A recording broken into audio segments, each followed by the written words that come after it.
Financial Argument. Follow us on YouTube.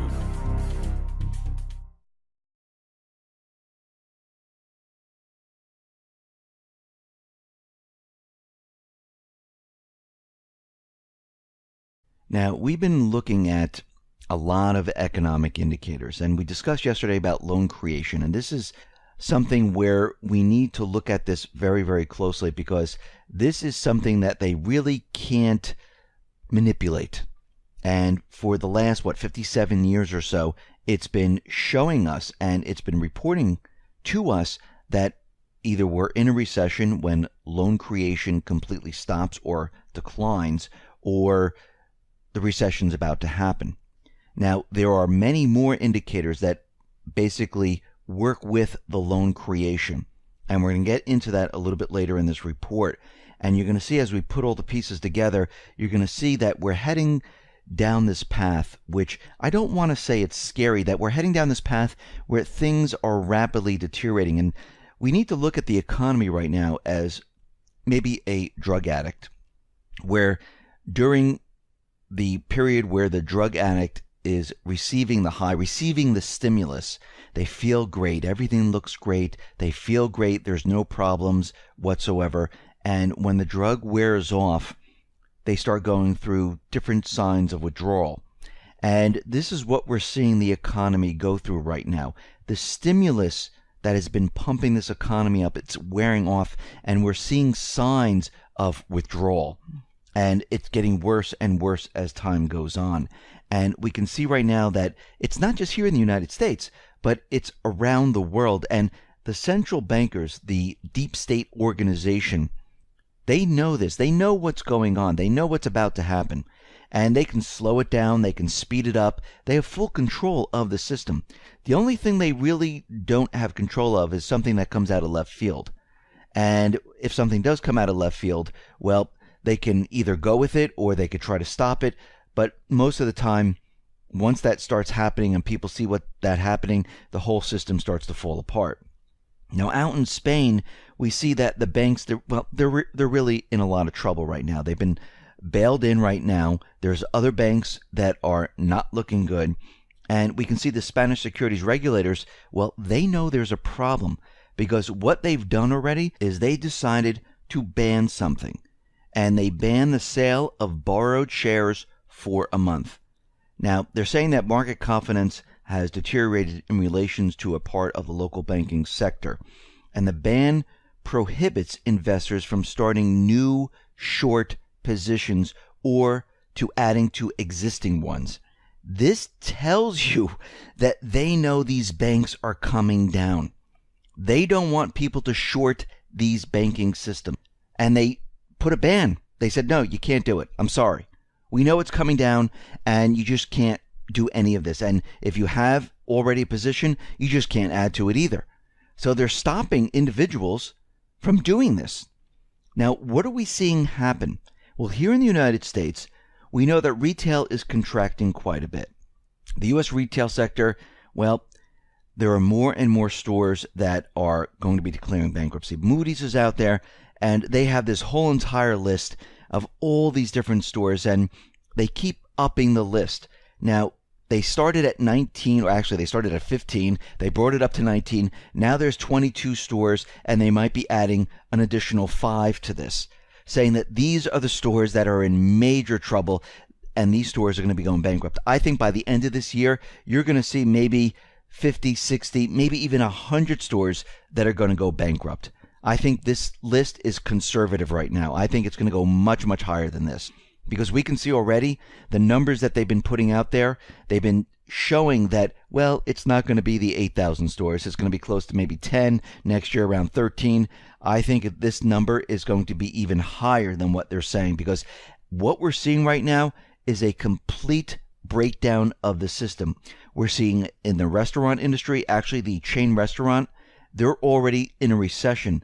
Their whole system is breaking apart, because right now they're in a 15-month downturn. This is the longest since 2009, and there's no end in sight. Why? Because people don't have the discretionary income to go out and purchase this food, because there's more and more people losing their jobs. We see already in the stock market, There's a tech stock bloodbath. We look at Amazon, Apple, Google, Microsoft, all turning down. And then we have to remember that these are the companies that keep the S&P 500 up. If all these companies are turning down, well, there's a major problem right now. Now, yes, will they be pumped up once again? Most likely. Remember, who's purchasing these stocks? The central banks, governments. They're the ones who've been propping the market up. This is not a real market. This is a complete illusion. But this is a warning right now that even though they're propping the stocks up and they're continually purchasing, there's major problems here. Now, one of the big problems, and we discussed it yesterday, is loan creation. That is stalling right now, and it's starting to decline. We saw it in commercial loans. We see it in auto loans. We see it in housing loans. And we understand that the debt continually increases. It's not going anywhere. It's not going down. It's not stopping. It's continually increasing. The government is continually spending more and more money, which means they have to borrow more money. And they depend on the federal tax receipts to pay for all this. They depend on state tax receipts for the states to pay for their debt. And what we're seeing right now, and this is coming out of the Rockefeller Institute and CBO, the U.S. federal income tax receipts have come in about 3% below expectations this year. We are hovering around 0% right now on year-to-year percentage of the number of tax receipts coming into the government. We're heading in a downward trend just like we did prior to 2008 going into 2008.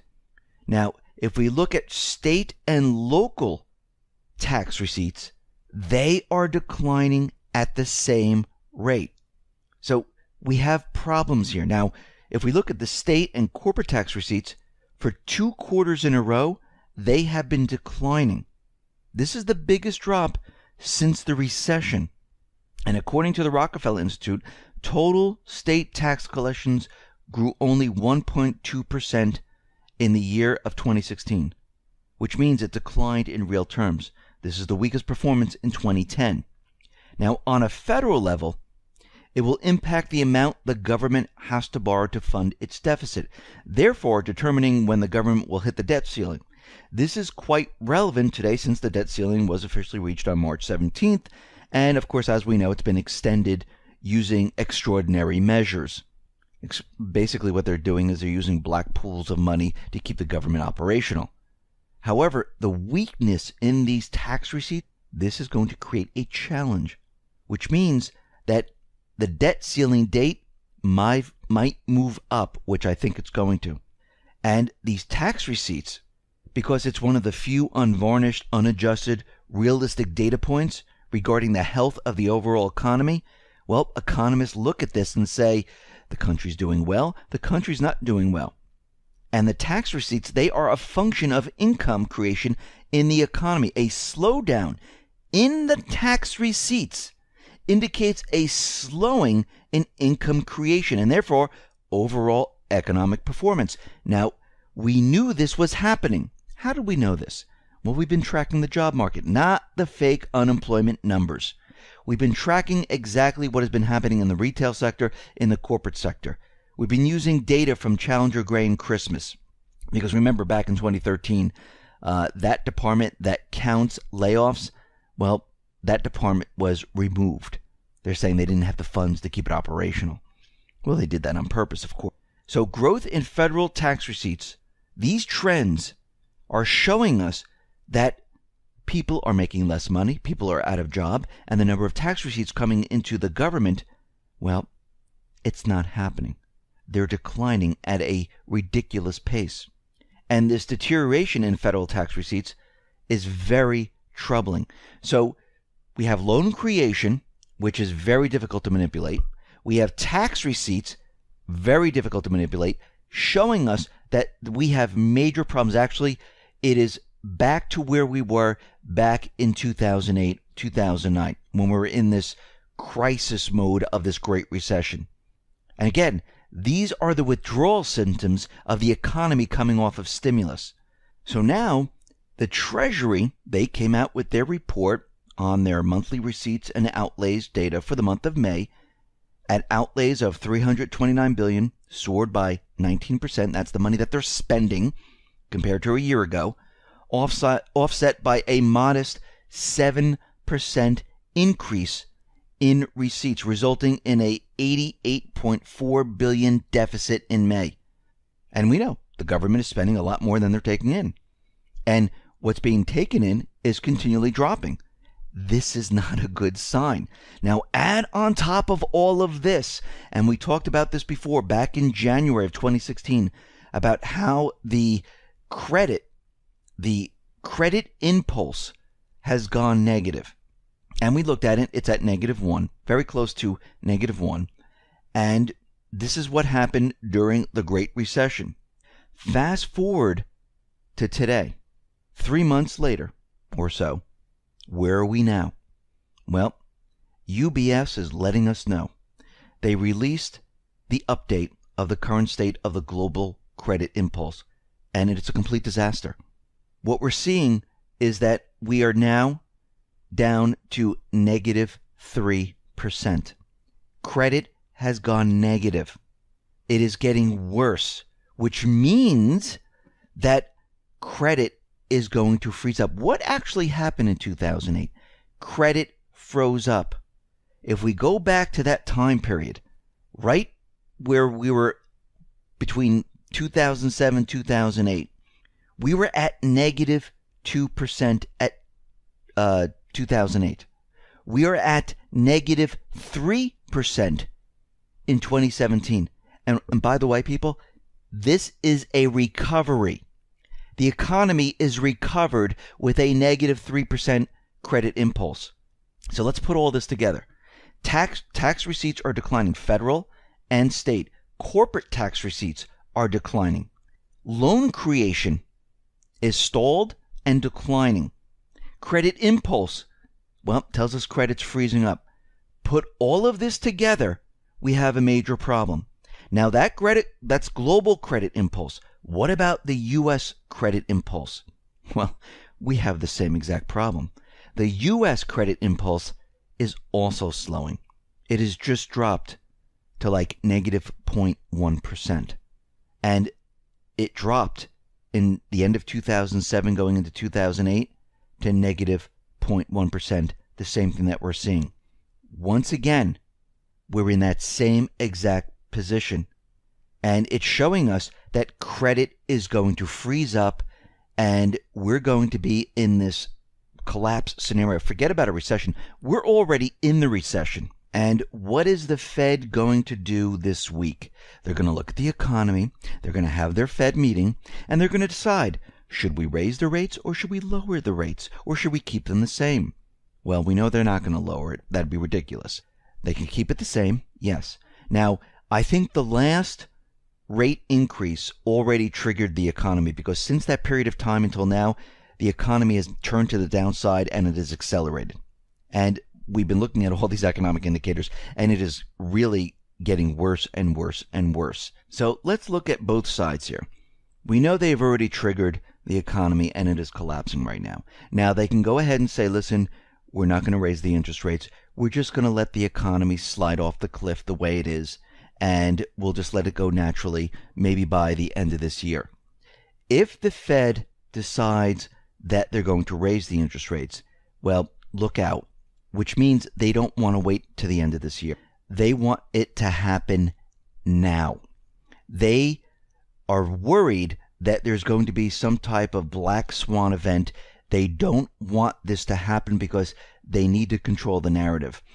If they raise the rates, they're going to accelerate the collapse like we've never seen before. We think we're getting bad data now.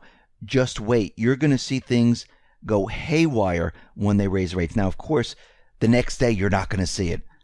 A month later, you will see it. 2 months later, you will see it. And I think what they're going to do is most likely raise the rates because I think they're very worried that there's going to be a black swan and they're going to lose the narrative. And I think they're going to raise the rates. I mean, I could be wrong. They could just let it play out and it's going to crash anyhow.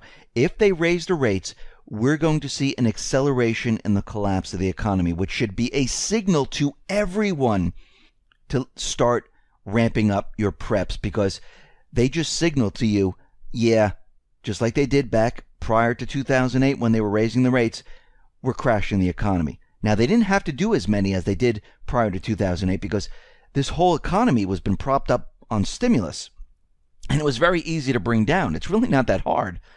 And of course, they're not going to throw the switch in the back room to bring it down because they need to make it look natural. And this is what they're doing. So we see right now that this is where they're headed. If they do this, this is your signal, and I would batten down the hatches, get prepared. This is not to scare everyone. I mean, if you think about it, for those people who were caught up in 2008, if you had all these warnings ahead of time where, hey, you were looking to buy that house at the height of the market, maybe you wouldn't purchase that house. Maybe if you were going to sell your house, you would have done it maybe 2 years ahead of time, taken the cash, maybe put it in gold or silver, or put it into some other type of investment, maybe even the stock market, just to play it for a little while, then take it out and, make your wealth or whatever you were going to do. But you could see if you had this information, you would have been ready and prepping. For those people that were just going to stay in their house, they would have made preps to say, okay, I might lose my job. I better prepare for what is coming. I better have food and just be ready for the entire economy falling apart. This time it's a little different because the stimulus is really not going to work. Now, when the economy comes down, will they try stimulus? Of course they will. Will it work for a very short period of time? Maybe. But what's going to eventually happen is the economy is just going to turn down because they already know that the stimulus didn't work the last time. And I'm talking about the rest of the world. And they're going to look at the U.S. dollar. They're going to look at the U.S. economy. They're going to look at the global economy saying, you know something? It's a complete disaster. And everything will continually collapse.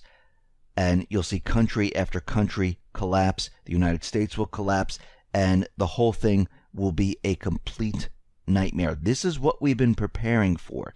This is what we've been getting ready for. And we can see from all these different things, they're all converging on this at the same time, and things really don't look good.